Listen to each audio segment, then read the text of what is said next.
There is a word almost no one knows, and it explains why so many women feel like they disappeared after having a baby. And the fact that you've probably never heard of that word, this is exactly the problem.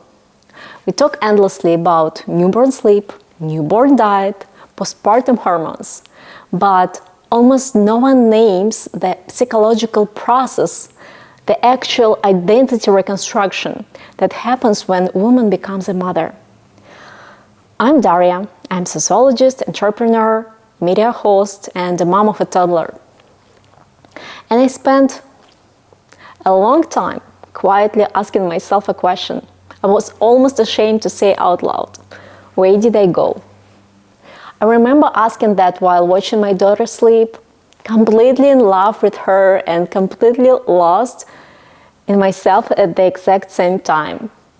Both things were true, and no one has told me that that could coexist. And if you ever had those thoughts in your head, you're not alone, you're not broken. This is what this episode is about. Before becoming a mother, most of us build our identity around very specific structure: achievement, autonomy, competence, the satisfaction of finishing something, a quota, a goal, a project, and being able to point it out and say it out loud. I did that. She did it. Your days had ages. Your efforts produced visible results. You moved forward, you got feedback. Even when life was hard, it was legible and you knew how to measure yourself. I grew up in Russia. I was studying in Moscow. I built my business there. And then I moved to New York City, where I rebuilt myself from the scratch. And my entire sense of self was tied to momentum. I was the person who always figured things out, and I kept going. But when my daughter arrived, the entire architecture shifted overnight. Before I go further, something that matters.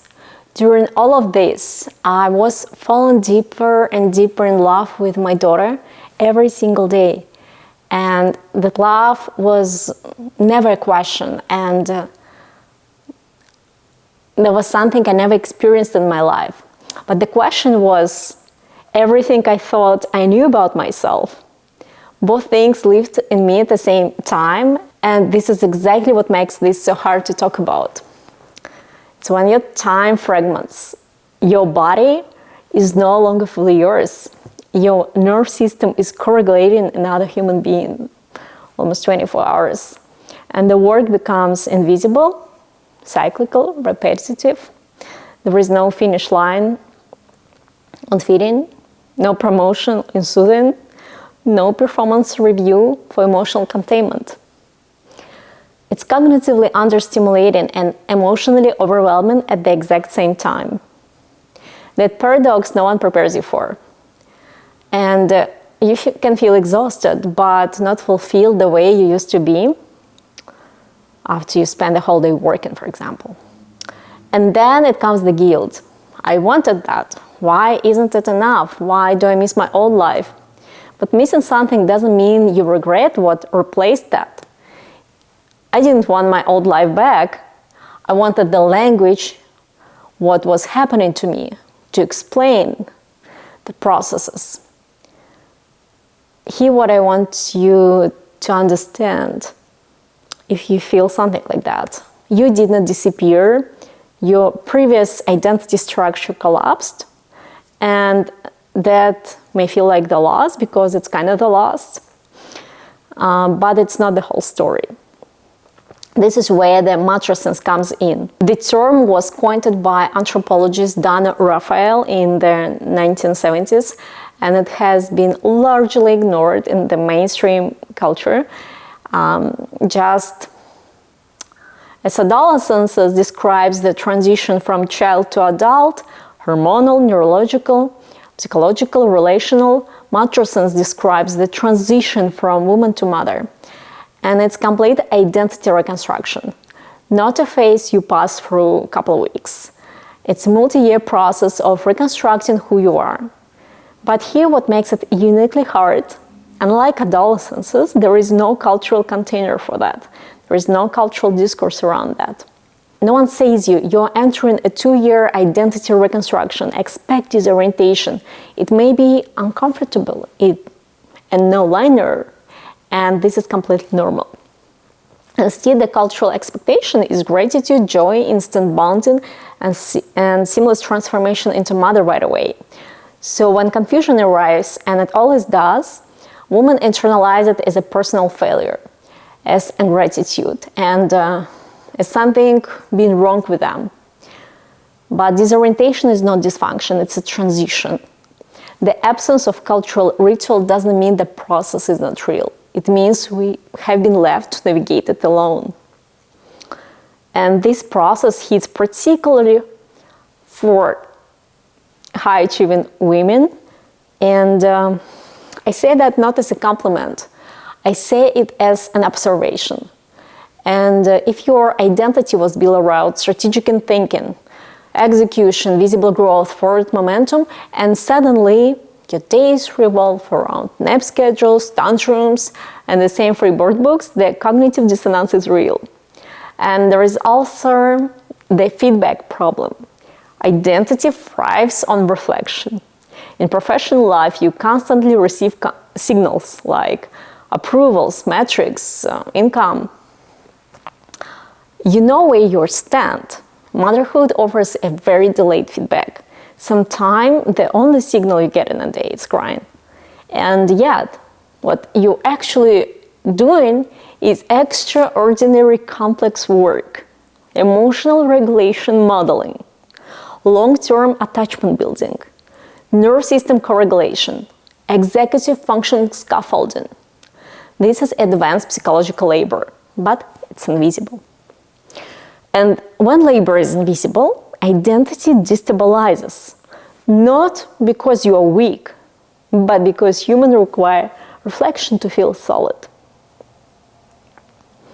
And here what I've come to understand, the love you feel for your child doesn't disappear into that void. It actually becomes an anchor. It's the reason you keep showing up even when you cannot see yourself clearly yet. Here where many women get stuck, they try to return to who they were. They tell themselves, once I get my body back, once I go back to work, once my baby fell asleep for the night, once things feel normal again, then I will feel like myself. But motherhood doesn't return you to the version 1, it reorganizes you to the version 2. And the version 2 isn't smaller. It's more complex. And you are not meant to shrink back. You're meant to expand differently. And the women I spoke with who navigated this gracefully were not the ones who thought the transition. They were the ones who got curious about it, who asked not how do I get back, but who I am becoming. What is this process asking of me? And from my research and from my own experience, identity reconstruction in motherhood tends to move through 4 phases. They are not always linear. You can circle back, but recognizing them changes basically everything, the whole experience. The phase number 1, deconstruction. The old structures stop working. You feel the collapse of the identity that you built previously. The phase number 2, disorientation. You don't know who you are yet. There is the feeling of lost, but it's not destination, it's a passage. Because you go to the phase number 3, integration. Parts of your old self begin to merge with the new reality. Contradictions start to feel livable. And then you go to the phase number 4. You begin to consciously build an identity that holds both the woman you were before and the mother you are becoming. If you feel lost right now, you're most likely on phase number 2. And this is not a failure. That's the most necessary part of the progress. You cannot redesign what you have not allowed to come apart first. If you've been feeling like you disappeared after becoming a mother, I want you to try something. Instead of asking yourself, how do I get my old self back? Ask who I am becoming now. Motherhood is not identity loss. It's identity expansion under pressure. And the pressure shapes things if you let it. You're not behind. You're not broken. You are in transition. And transition is not weakness. It's an evolution. And for me, my daughter is the reason I wanted to understand this. Because she deserves a mother who knows herself. And so do you. If this resonated, I'd love you share with me where you are in this process. Tell me in comments which phase feels the most familiar to you. Maybe you're already in phase number 4 and all is amazing.